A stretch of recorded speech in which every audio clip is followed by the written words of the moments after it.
Hello, and welcome to episode number 11 of the Hafey Digital Podcast, a show for creators, makers, and doers, where my goal is to help you make to the max. My name is Ryan Hafey, and in this episode, we're going to be talking about successes and failures from last week's live stream Skype interview.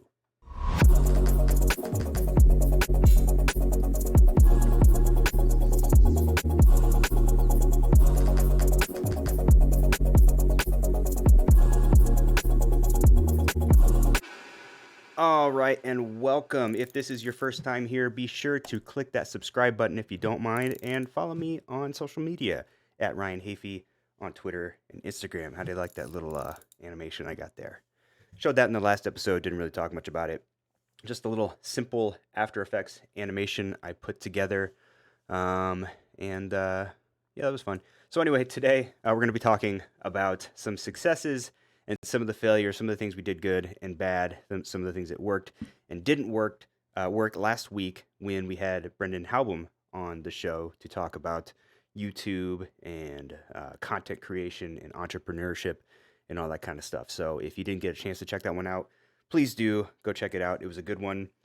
Excuse me. But yeah, there were some things that went really well, and there were some things that didn't go quite so well. It was my first live stream Skype interview attempt, and we did it all live, and I tried to produce and host and everything, which is not an easy task. We pulled it off, but with a few hiccups here and there. So we're going to talk not only about the setup that went into that allowed me to be able to do that, but also some kind of, again, some of the things that went a little bit wrong and possibly how to correct them in case any of you listening are interested in doing any of that going forward. So, but of course, before that, we need to talk about some updates and, oh no, I think my thing came off. Hold on. Because this is the first update. I didn't realize it was the first update for the podcast is that we have a new camera view, and I hope that it's on. Yeah, it's on. So we've got a GoPro in the back here. I didn't realize that the GoPro apparently is on some kind of time limit. I need to look into that because in all the testing that I've done so far, it didn't shut off on me. But if you hear any beeping in the background, that's my GoPro shutting off. But apparently you can use a GoPro, which has a clean HDMI output. So I had a GoPro Hero 7 that I honestly don't use all that much, and I figured, hey, if I'm not using it, might as well put it to use. So I've got a little behind view here, which you can see on the front view is located right there. So the GoPro I just have as kind of a rear view, just to give you kind of a general overview, behind the scenes look of the studio here. And as you can see, there's some exercise equipment over there. That is because my podcast studio is also my workout room. So it's my favorite room in the house. I can, if I'm getting sick of, working on my computer, just get up and, I don't know, do a few pull-ups or something. Anyway, go back to this view. And of course, we've still got our overhead view there, which is always fun. So that's update number 1. And we'll see how long that GoPro lasts. I might have to tweak it to get it to stay on for the entire duration of the show. Also, another update. So a few episodes ago, I talked about the ATEM Mini here, which is this switcher board, and whether or not. So basically, give a little context. The ATEM Mini will take no matter what your input is, and it will transcode or whatever the technical term for it is, but it doesn't matter what your camera settings are coming into this. It will output whatever resolution and frame rate you decide within the software here. So for example, I have everything coming out of the ATEM Mini at 1080p 24 frames per second. The question that I posed a few weeks ago on the podcast was whether or not, let's say if on my Sony a6500 here, if I set this to 1080 24 frames a second, would the picture that comes out of the ATEM Mini look different than, say, if I had a 4K signal coming out of the A6500 that was then downscaled to 1080 as it comes out of the ATEM Mini? So I did just a quick, simple test to look and see if there would be a difference. And it turns out there's a massive a massive difference. So right now I have the A6500 set to 4K 24 frames a second. That 4K signal is going into my ATEM Mini, my ATEM Mini is converting that into a 1080p signal, and that is what's being sent out to YouTube and what's being recorded. So what I did was just recorded two different clips using OBS, one at 4K and one at 1080. Now, I don't know how well this is going to translate over YouTube, but let's take a look here. So let me get my screen here. All right, so this is a 4K test. So you can kind of see how clear that is. It looks, at least to me, let's put me in the corner there. It's a pretty sharp image, at least to me. All right, so keep that in mind. And for you, oops, oh shoot, there we go. For you listeners at home, or listening to the audio version, yeah, what we're looking at right now is the recorded 4K version, and it's nice and crystal clear and sharp. Now check this out. This is 1080. Now keep in mind, this is with the same focusing. Like this is the focus didn't change. Everything was still the same. I've never thought that the Sony A6500 had great 1080. I always thought it looked very soft. This is just another, this confirms that. But if you look at the video here, again, versus that, 4K versus 1080. That to me is pretty crazy. So, long story short, if you are, there we go, if you are using the ATEM Mini and you have a camera that has the ability to output a clean 4K HDMI signal, and you can run that into your ATEM Mini, I would do that. Now, again, remember, the ATEM Mini will only output up to 1080 resolution and won't go above that. But as you just saw here, if you're outputting a higher resolution from your camera into it and it downscales that, it's going to result in a much sharper and clearer image, which makes total sense, obviously, but I just hadn't done the testing to see if that was confirmed. It clearly is. So just something to keep in mind if you are doing any sort of live streaming on your own. Last update I have for you before we get into the main topic of the day. I made a purchase, and that is, and I should have queued it up here, but I didn't, so I'm going to as we're talking here. What I purchased, we'll go B&H photo because it's probably the best place to find some actual decent images. I don't want to give it away until I pull it up. There it is. All right. I purchased the Rodecaster Pro audio board, integrated podcast production studio. I've seen nothing but good things about this this board here, and basically it'll allow me to put in up to 4 audio channels. These colorful buttons on the right side of it here, those are for sound effects. If I ever have any in-house guests, we can all, up to 4 people, we can all have our own headphones, be listening and monitoring what everyone's saying. You have control of each individual audio track. You can even input phone audio via either some sort of cable or also through Bluetooth, and you can have a USB in as well. I guess it comes with some compressors and things that you can use, which are apparently pretty good. So I'm super excited about this. Now, there's nothing wrong with the audio interface that I'm using. Let's see if I can, I've showed this before, but this is just a little Behringer Euphoria UMC 202 HD. It's just a 2-channel audio interface. Works great. The only real gripe that I have about it, there's a couple minor things, like super minor things. One of them being, for some reason, and this may be a PC issue more than anything, but that is that every now and then I have to unplug it and plug it back in. For some reason, it loses connection with my computer. It is what it is. But other than that, I mean, it's super simple and it gets the job done. But after this, I'm not going to need it. So if there's anyone out there who is interested in a new audio interface, and if you want to make me an offer for this, let's work out a deal. Just shoot me a message and we'll figure it out. So those are the updates. I'm very excited for this podcast board. It's going to be a nice addition to the studio, and will hopefully up my production value that much more. Another thing it'll do is it'll make it, I believe, it'll pretty much make it unnecessary for me to use this Elgato Stream Deck for sound effects. As I've played before, I've got a couple only right now. I've only got two on here. Little buzzer, little Heaven's Gates thing going on there. But instead of having to go into the menu on that, I can just do it directly from the Rodecaster Pro. And yeah, so we'll program in a few sound effects as we go along. So anyway, moving on, let's talk about the topic at hand. So live streaming. So yes, as I mentioned last week, I'm still in that view there. Last week we did my very first live streamed Skype interview. So while doing a live stream for the podcast, I had my buddy Brendan Halbum, who was someone I met on the kind of YouTube creator business retreat I went to back in December. We talked about entrepreneurship, YouTube, content creation, all that kind of fun stuff, gear. It's a good episode. Go check it out.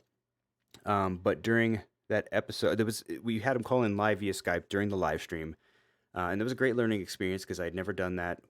More or less, it was a test. Brendan was nice enough to be my guinea pig for that. And all things considered, I think it went pretty well. There was one point where we had a connection issue. He had to hang up, and I had to call him back. I was kind of planning for that to happen, as you should for a first time for everything. But I wanted to go through and talk about how everything was set up for that, all the different plugins and everything that you need, and then some of the issues that we had. So first of all, as far as setup goes, there was just one piece of equipment that I had to add to my arsenal here, and that was a separate webcam. And it's probably going to be difficult to see here, but I have this little webcam. Let's see, can you see it? There you go. It's I have it mounted below the A6500, basically right there. And the reason that I had to add a webcam is that while I could, if I was just making a Skype call, a one-on-one Skype call with someone, I could technically use my inbound signal basically from the ATEM Mini. So if I wanted to use, I could be talking to someone and switching through camera angles as I'm talking on Skype if I wanted to. However, the moment that I tried to open OBS or tried to use OBS in conjunction with Skype, that's when the problems occur. And the reason is because basically one program can ingest or accept the inbound feed from the ATEM. It can't, in other words, the signal that goes into the computer from the ATEM Mini can only be routed into one program. So if I were to open OBS, which would then show the live preview from the ATEM Mini, then then Skype would not be able to show any video. Versus, or the other way around, if I opened Skype first and it was using the video and then I opened OBS, you wouldn't see anything in OBS. So to combat that, I had to add an additional camera angle that was dedicated only for Skype. Now I could have used I have the Camlink 4K, which is a capture card, which is actually what I was using before I got the ATEM Mini, and that works fine. But you do need one of them per camera input. So if I wanted to add multiple angles, I would have had to have multiple cam links, and at a certain point, you're better off just buying an ATEM Mini because I think those are about like $125 a piece. The cam links are. So what I did was I found. Luckily, we had this old. It's probably like a 720p webcam that I loaded into and just plugged into the computer via USB. I assigned that to Skype so that at least as I'm talking to Brendan, we could see each other, and then the ATEM signal would go into OBS. Now, if you don't have a webcam, let's say if you have the setup that I have where you have the ATEM, but you don't have any additional cameras that you can assign just for Skype, you can still accomplish this in that you'll have an incoming Skype feed from the person on the other line, and you'll be able to hear each other, but they won't be able to see me, or they won't be able to see you. You could see them, but they won't be able to see you unless you have a dedicated camera angle for them and for Skype. That makes sense. So that was challenge number one. I need to I need to stop drinking these delicious bubblies, not sponsored, these carbonated waters, because every time I do, they make me burp as I take a sip. Anyway, so yeah, that was challenge number one, and that was an easy fix. Next thing in OBS. So let me go back to my screen here. So we are in OBS now. Again, you gotta have to. I apologize for the big infinite picture-in-picture thing going on here. But in OBS, if you go into... No, I lied. So in OBS, it's called NDI, I believe is the name of the plugin. Actually, I'm going to come out of that for a second. Let me go into Chrome, and we'll look this up. NDI OBS. So OBS-NDI. So New Tech NDI, NEWTEK NDI is the name of the company, I guess, or whatever, that makes the plugin for OBS. And this is what you need in order for Skype to be able to be ingested by OBS. You would just download it, install it, and then it shows up in OBS. Then when you go to add a new source in OBS, let's see if we can do this here. So if you go to add a source, and you would go to NDI source, you just type in whatever you want to call it, or just Skype, whatever. I'm going to cancel that out because I have it here already.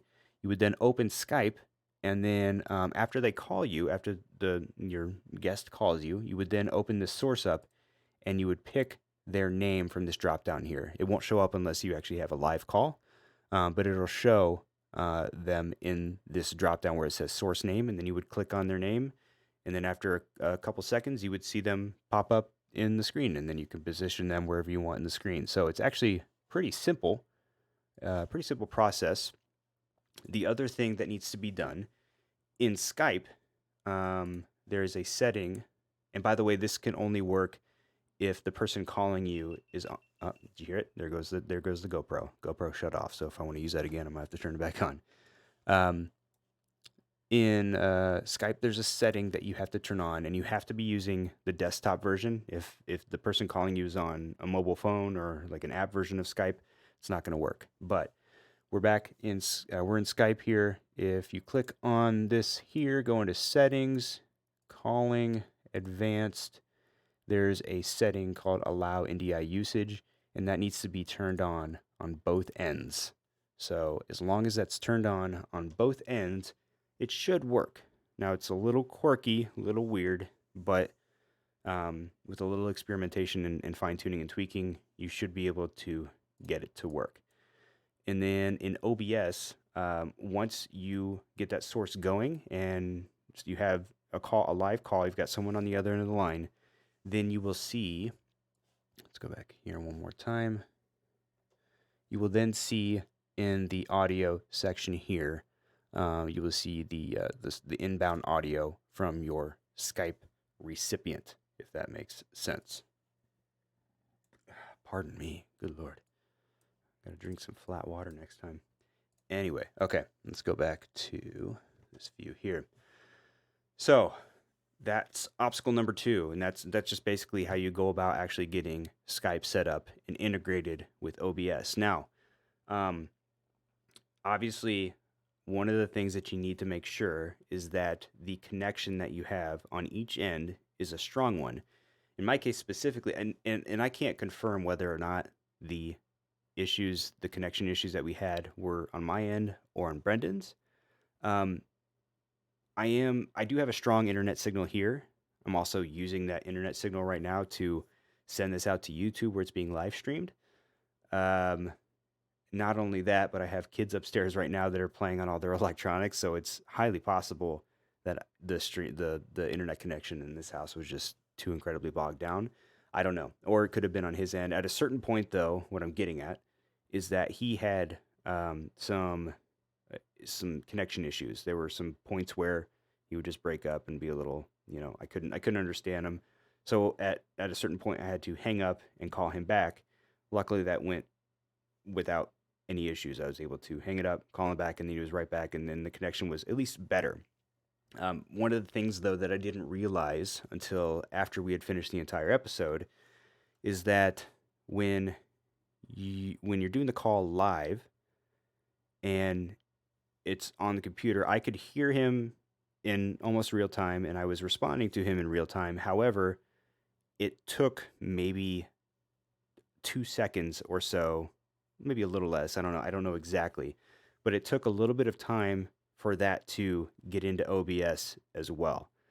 So there were, in other words, there was a delay between the actual conversation that we were having through Skype versus the Skype getting into OBS. So what I found at the end of the episode was that it almost sounded like I was cutting him off, when in reality the conversation was having in real time. I just didn't realize that there was that much of a delay going into OBS.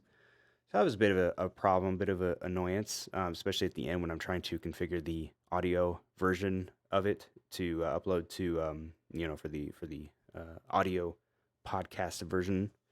Um, but it wasn't a huge deal. I mean, it worked out. It wasn't super noticeable, but it did for a little bit without knowing what's going on. It almost makes me sound like I'm just cutting him off and being a dick. Um, so yeah, but that's about it. There was, yeah, the audio recording. I'm looking at my notes here to make sure I'm not forgetting anything. Audio recording sync issues, connection issues, webcam setup. Yeah. Yeah, so I mean, the setup itself though, I mean, it's not difficult to get set up. Um, but it's not foolproof. It's a little finicky, and it's a lot to juggle. That was probably the biggest thing. Is, I mean, as I've said before, trying to keep all of this stuff in check is hard enough as it is. But then adding on an extra element of having someone live on the call with you and ensuring that that stays up and running, because when I'm doing this, I'm trying to look into the camera, so it seems like I'm talking to all of you at the same time. I'm monitoring. Hold on, I gotta turn the GoPro back on here. There we go. Let's see, is it on? There we go. So yeah, when I'm doing these podcasts, I'm looking in the camera here. I'm also occasionally looking up at this monitor here to make sure that framing looks okay, which that's not a huge deal. Although this monitor, there you go. This little monitor is actually mostly helpful for making sure that everything is in focus. If let's say I change focus to show you something close up to the camera, I can glance at that to make sure. Oh shoot, I forgot to recheck my focus. Whatever. Um, from there, I also have, which you can kind of see from the GoPro view, I have OBS on this screen over here. I check OBS to make sure that I know which camera angle I'm on, or maybe I'm showing off my screen at the moment. So that helps to ensure that I'm on the right camera, or where I'm on the right angle that I want to be. Then, on top of that, I'm also looking at the YouTube live stream over here, which I can bring in here. So this is I'm watching this as well, just to make sure that the stream is staying up in case anybody chimes in and wants to chat. I can make sure that I'm responding to that. But I don't typically refer. See what I did there? Press the wrong buttons. But I don't typically refer to the YouTube screen for framing and all of that, because there's so much of a delay. I think it's like maybe a 10-15 second delay from me saying these words to it getting out on YouTube. And then in addition to that, I'm using, again, you just saw I pressed the wrong button on the Elgato Stream Deck here, which is easy to do. I'm making sure that I'm doing the right camera angles over here. I have to ensure that my audio is sounding good from this audio interface, which can sometimes be a challenge. There was an episode a few weeks ago where I had some clipping, and that's because just I had my levels up too high and wasn't paying enough attention to that. I got to make sure all my cameras are staying on and are active, and not messed up. So that's why this is so difficult and a lot harder than I anticipated it being in the beginning. Um, but it's just a lot of fun to me. Like this whole thing is one big experiment that I love doing. So it doesn't bother me a whole lot, but I enjoy it. So yeah. By the way, and that's really it. I thought this episode was, or at least the topic, thought it was going to have a lot more to talk about on that topic. Um, but turns out it's pretty straightforward. So for the next time I do it, I don't know if I'm going to do it again. I'm sure I probably will do it at some point. And again, I'm talking about the live streaming thing with the Skype interview. I'm sure I'll probably do it again. I need to be, if I do though, I need to be more mindful of that delay, and maybe when someone finishes talking, just wait a second or two before I start talking to it so it doesn't overlap. Um, what else? Probably a good idea to just make sure whoever is on the other end is they have a strong connection. Um, and then on top of that, I think that's really it. Yeah. I've heard Zoom. I think it's maybe it is ZOM. I'm not sure, but Zoom is another one of the kind of live video calling services that allows you to record calls, video calls for podcasts. I don't. I looked into it a little bit as far as OBS is concerned. In other words, how to integrate Zoom with OBS, just like you would with Skype. But I didn't look into it too deeply. I think I might have found one or two resources that showed you how, but it didn't seem like it was quite as straightforward as getting Skype in. And but I did hear that the video quality over Zoom and the audio quality is a lot better. So maybe it might be worth looking a little bit more into in the future. But it was a fun experience either way.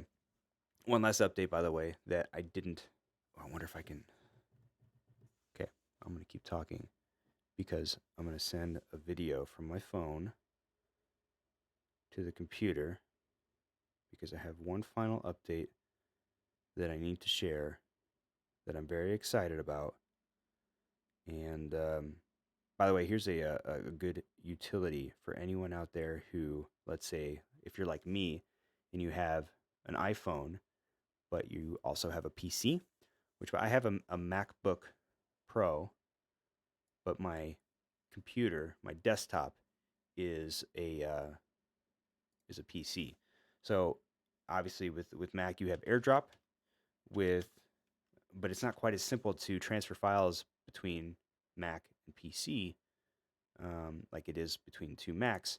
So I have a program called Send Anywhere, and it just uses Wi-Fi, I guess. Yeah, it just uses Wi-Fi, and you just select the files you want. You type a code into the your PC or to the Mac wherever you're transferring it to, and it sends it within a couple seconds, and you get the full highest resolution versions of the files, and it works great. And it just goes to your downloads folder. So I'm gonna open this up, and this here is let's go to the screen here. What am I on? This is going to be our new family dog. We have agreed on the name King Tum Tum. The King is just because this is going to be a big boy. This boy is going to be he's going to be about 120 pounds. That's typically what they get up to, maybe like between 100 and 120 pounds. Tum Tum, I'd be interested to know if anyone understands that reference without me explaining it. But Tum Tum, if anyone's ever seen the movie Three Ninjas, which by the way, when I was little, uh, I remember this pretty clearly. I used to, there was a kid in my neighborhood, and like every day during the summer, we would cook some popcorn.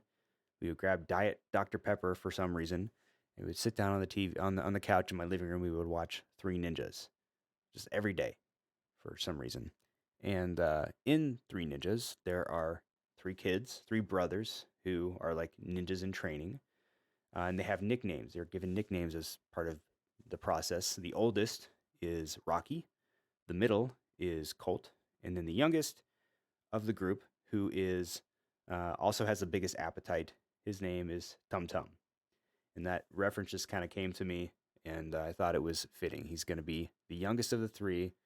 He's going to definitely be eating the most, and he kind of looks like a Tum Tum. In the King part, he's just going to be a big boy, and we're looking for a guard dog. So something like King just kind of fits. So King Tum Tum is going to be his name.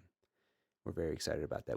It was a toss up actually, in the final moments when we just, when we were deciding the name, we thought about Wimpy. That was actually something my wife came up.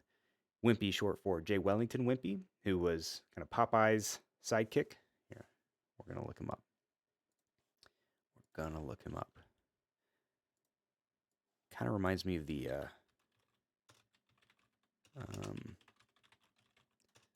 what was it? There we go. Kind of looks like the Monopoly Man. Oh, that is super small. Let's see if I can get something a little bit bigger. That's not perfect, but you get it. Anybody remember him? Yeah, he was kind of the other front runner as far as names go, which would have been a little oxymoronic. You got a giant dog named Wimpy, but that would have been, part of the whole fun of it. But anyway, so that's the big family update, and he will be coming home a week from today, actually. So maybe I will feature him in next week's podcast. Again, it's a Cane Corso, which is an Italian Mastiff breed. And, he's not going to fill the void of our late, great Boogie. But we are hoping that he will be a good and loyal addition to the family. But that's it. That's it for this episode. That's all I've got to talk about. Once again, be sure to hit that subscribe button, whether on YouTube or if you're listening to the audio version. And follow me on the social medias at Ryan Hafey on Instagram and Twitter, and let's have a conversation. I like talking to you people. I like answering questions. A lot of you will come to me with questions, technical questions, tips for getting into this, tips for doing that.